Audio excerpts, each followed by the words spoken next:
미국이 우리나라를 민감 국가로 지정했다. 그 후폭풍이 정말 만만치가 않습니다. 이래저래 미국발 변수가 국내 경제에 영향을 미치는 상황입니다. 네, 경제 소식을 빠르고 친절하게 전해드립니다. 오늘은 최상미 이화여대 경영학부 교수와 함께 경제 현안 짚어보겠습니다. 어서 오십시오. 어서 오십시오.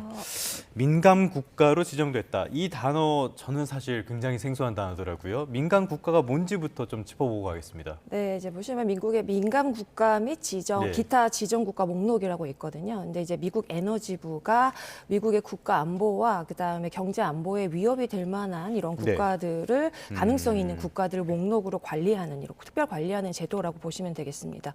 이 명단에 이제 포함이 되게 되면요, 미국의 첨단 기술, 특히 이제 원자력이나 네. 뭐 핵무기, 그다음에 인공지능에 대한 접근이 제한된다 이렇게 보이는 건데 이게 뭐냐면 미국과의 연구 협력, 그다음에 기술 공유 관련돼서 이제 제약이 된다. 그래서 DOE 관련 여러 가지 연구소나 시설에서 진행되는 프로젝트 할 때 사전 승인 절차를 꼭 이제 거쳐야 되기 때문에 결과적으로 교류가 굉장히 제한될 수 있다 이렇게 보시면 될 것 같아요. 네. 네, 유출을 할 수밖에 없지만 우리가 이렇게 민감 국가로 지정된 이유에 대해서 배경에 대해서는 어떻게 보세요? 보시면 이제 뭐 명확하게 왜다라고 밝히지는 않았지만 최근에 이제 미국 에너지부의 감사 보고서에 나온 이제 내용이 큰 영향을 미쳤다 이렇게 분석이 되고 있거든요. 그래서 보고서에 따르면 미국 아이다호 국립연구소의 계약직 직원이 원자로 설계 소프트웨어를 소지한 채로 한국행 비행기를 탔다고 합니다. 근데 이제 여기 이 직원의 이메일하고 메신저 기록을 자세히 살펴보니까 해당 정보가 미국이 수출 통제 대상인 이제 기술을 예. 가지고 있었다. 그래서 이걸 가지고 외국 정보와 소통한 정황이 발견됐다라는 게 이제 주요 원인으로 지금 지목이 되고 있는 상황이고요. 그래서 미국의 핵심 기술 유출이 이제 일어났다라는 의혹이 불거지면서 미국이 우리나라를 특별 관리 대상으로 지목한 것이 아닌가 이렇게 보여집니다. 앞으로 어떻게 될지 상황을 좀 지켜봐야 하겠습니다만은 이게 바이든 행정부 마지막에 나오면서 우리도 대응을 제대로 못한 것 같아요. 당시부터 우리 뭐 변수도 많았고요. 과거에 민감 국가로 분류됐다가 지정이 해제된 일도 있었는데 이거는 뭐 예상하기가 어렵긴 합니다. 지정 취소될 가능성 어떻게 전망해 볼 수 있을까요? 이제 과거 사례를 보면 우리나라가 1986년에서 1987년, 그다음에 1993년하고 96년 사이에도 민감 국가로 지정된 바가 있었거든요. 이때도 이제 명확한 이유에 대해서는 크게 논의된 바가 없고 정치적 불안정성이 원인으로 지목되기도 했는데요. 이런 과거 사례를 보면은 한국 정부가 적극적인 외고 노력을 기울인다면은 취소될 가능성이 있다라고 이제 보여지고요. 이를 통해서 이제 외교 채널을 적극적으로 가동을 해야 되고 의의를 제기해야 되고 미국 정부와 또 협상을 하고 한국이 안보 위협국이 아니다라는 점을 적극적으로 어필을 해야 될 것으로 보입니다. 네, 일단은 다음 달 15일부터 민감 국가 지정이 발효가 됩니다. 만약에 남은 시간 동안 철회를 하지 못해서 앞서도 이 민감 국가로 지정이 되면 어떤 영향이 있을지 간략하게 짚어주셨지만 구체적으로 경제적인 부분에서 어떤 영향이 있을까요? 지금 우리나라의 주력 수출 제품이 반도체, 그렇죠. 그다음에 원자력, 그다음에 최근에 AI 굉장히 중요한 부분으로 이제 각광을 받고 있는데 여기에 대한 기술 이전 더하기 이제 수출도 제한될 수 있는 가능성이 크다라고 보여지고요. 그다음에 반도체 관련해서 기술에 대한 규제가 강화되니까 결과적으로 대미 협력 사업에 차질이 발생할 수 있어서 경제적으로 이제 큰 마이너스 영향을 미치겠죠. 네. 결과적으로는 우리 경제에 만만치 않은 영향이 미칠 가능성이 있다 이렇게 봐야 될 것 같은데요. 이번 주에 안덕근 산업부 장관이 미국 에너지부를 방문한다고 해요. 이 민감 국가 지정 발효 이제 얼마 정말 남지 않았는데 막을 수 있을까요? 말씀드렸듯이 이제 네. 우리나라 아직 국가적 리더십이 부재한 네네네. 상황이기 때문에 외교적 대응이 신속하게 이루어지지 않는 점 이게 이제 문제일 거고요. 그다음에 사전 협의 없이 미국이 우리나라 민감 국가로 지정을 했잖아요. 그래서 네. 이게 굉장히 외교적으로는 심각한 문제라고 합니다. 그래서 강경한 대응을 하는 게 좀 필요하고 지금 한미 간의 외교 채널을 적극적으로 가동할 때이거든요. 철회를 요청하는 게 최우선 과제. 인데 이제 지금 이제 장관급 협의에 있어서 성과를 내는 것이 철회 가능성을 높이는 가장 중요한 시그널이다 이렇게 볼 수 있을 것 같습니다. 참 말씀하신 대로 장관급 협의에서 어떤 성과를 내야 되는데 지금 미국 쪽에 그렇게 말이 잘 통하는 것 같지가 쉽지 않아서 않죠. 네, 쉽지 좀 않습니다. 걱정이 되는 부분들은 분명히 있습니다. 자, 미국 쪽 이야기를 말씀을 드렸는데 조금 더 미국 쪽으로 가보도록 할게요. 백악관 쪽에서 관세 관련 발언이 나왔는데 여러 이야기가 나왔습니다. 뭐 케빈 에셋이라든지 스콧 베센트 재무부 장관이라든지 이야기들을 하는데 뭐 4월 2일까지는 분명한 불확실성이 있을 것이다. 하지만 해소될 것이다. 또 경기 침체라든지 이런 위험은 없을 것이다. 이런 발언들 교수님께서는 어떻게 들으셨습니까? 이게 이제 최근에 관세 이제 그 상호 관세 네. 몇 퍼센트가 어떻게 부과될지에 예. 대해서 각 국가들이 매우 민감하고 이게 시장에서는 굉장히 큰 불확실성으로 작용을 하고 있으니 이에 따라서 뭐 주가도 등락이 심한 상태에서 어느 정도 투자자들이나 시장에 있어서 4월 2일까지 명확한 한계를 딱 이제 제시를 하면서 이 이후에는 시장이 안정될 것이다라고 시장을 달래는 이제 네. 그런 제스처라고 볼 수가 있을 것입니다. 그래서 관세 관련 불확실성을 해소하려는 신호를 보낸 것이다 이렇게 해석이 됩니다. 네, 지금 미국 내에서는 또 여러 가지 경제 지표들이 안 좋게 나오고 있는 것 같아요.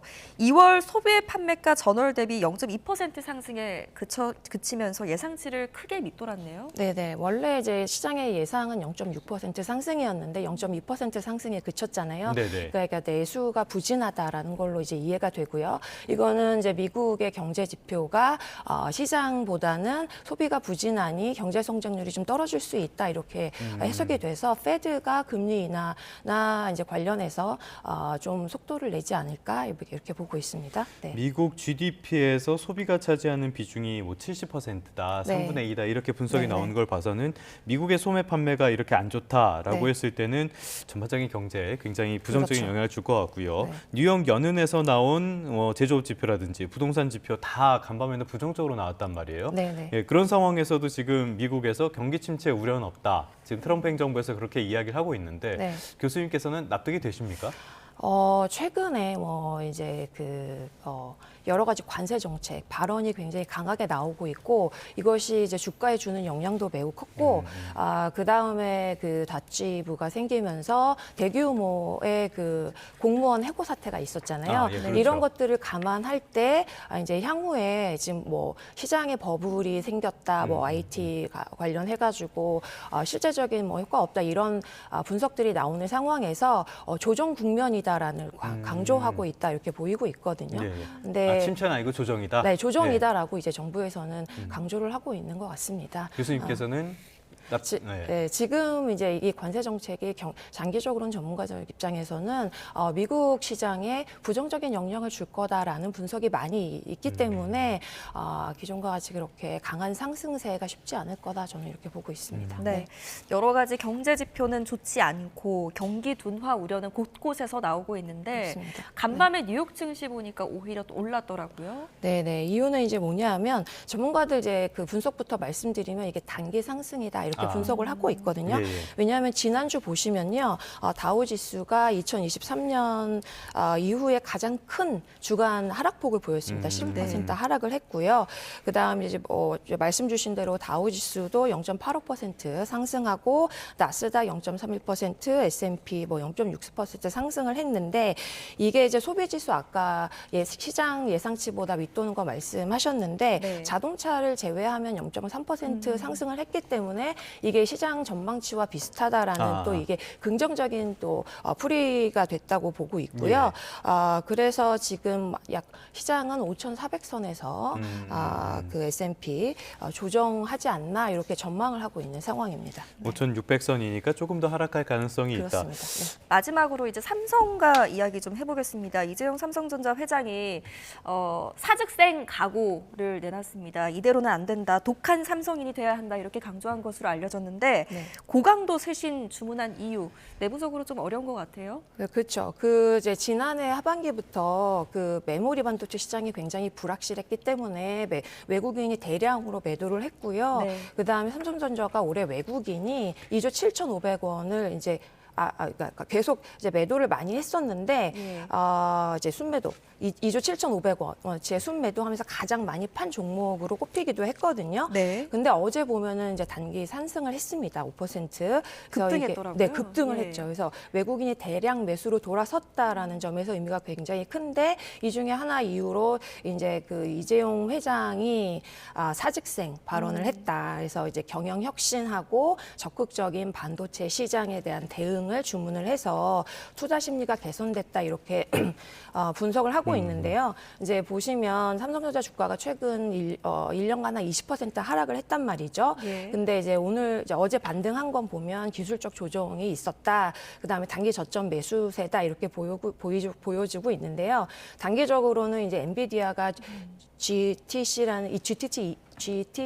2025에서 삼성전자의 HBM 관련 긍정적인 발표 여부가 네. 이제 있을 거다 이렇게 보고 있고요. 그다음에 19일에 삼성전자 주주총회 결과에서 경영 전략도 언급을 하면 긍정적으로 또 작용할 가능성이 있고 매수세가 지속적으로 이어질지에 대한 여부도 지켜보셔야 될 것 같습니다. 네. 우리 OECD가 경제 성장률 하향 조정한 이야기를 하다가 이재용 삼성전자 그 영상이 좀 잘못 나간 것 같습니다. 시청자 여러분의 양해 부탁드립니다. 오늘은 여기까지 듣겠습니다. 오늘은 최상미 교수와 함께했습니다. 잘 들었습니다. 고맙습니다. 감사합니다.